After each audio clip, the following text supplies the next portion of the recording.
Когато подновяваме старо лозе, е необходимо лятото да запазим един или два литораста от лакомници, които избиват възможно най-ниско по старата главина на лозата,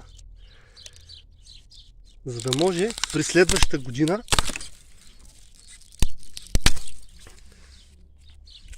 тези стари кордони да ги скъсим и да направим млади кордони от тези литорасти.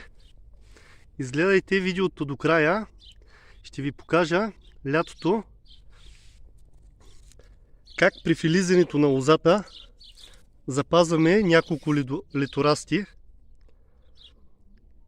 за да подмладим тия старите главини.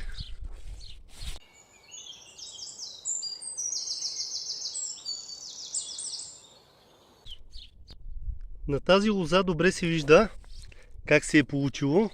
Отрязано е старото стъбло и е запазен нов кордон, който също при неправилна резидба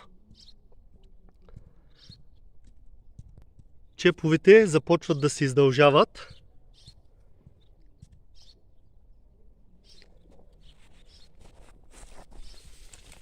Ето тук пак много добре се вижда старата почти изсъхнала лоза с сухи кордони и до нея как е запазена млада лозичка. Тук също има една много стара, почти изсъхнала лоза, която тази година ще отрежа и ще я подмладя с ето тази, която е излезнала от стъблото. Причините за удължаване на чеповете и на кордоните е неправилната резидба. Погледнете тук два чепа един до друг. Почти цялото лозе, което днес ще възстановявам, изглежда по този начин. Другата причина е когато оставяме прекалено дълги майки. По този начин силата на лозата отива в крайните пъпки и там се развиват силни и буйни литорасти, а в началото пръчките не се оголват. Погледнете сега как ще възстановя тази лоза.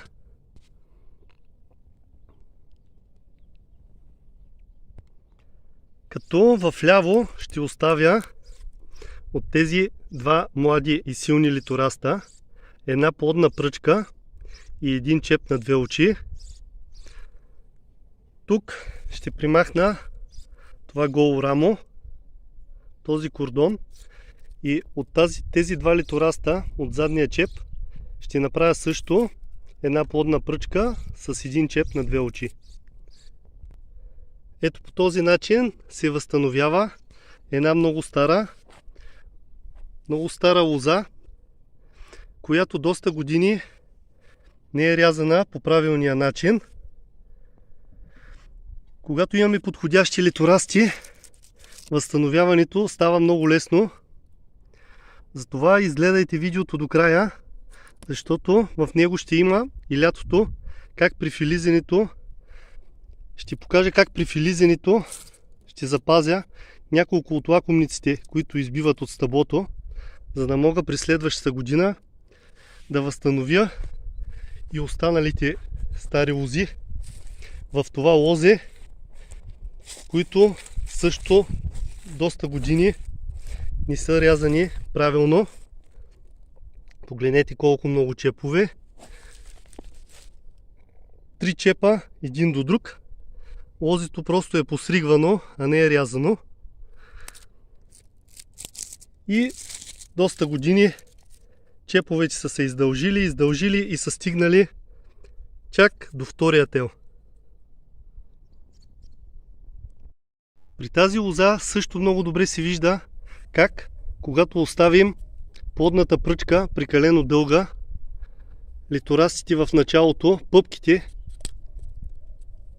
са литорастите, които избиват от пъпките в началото, остават недоразвити,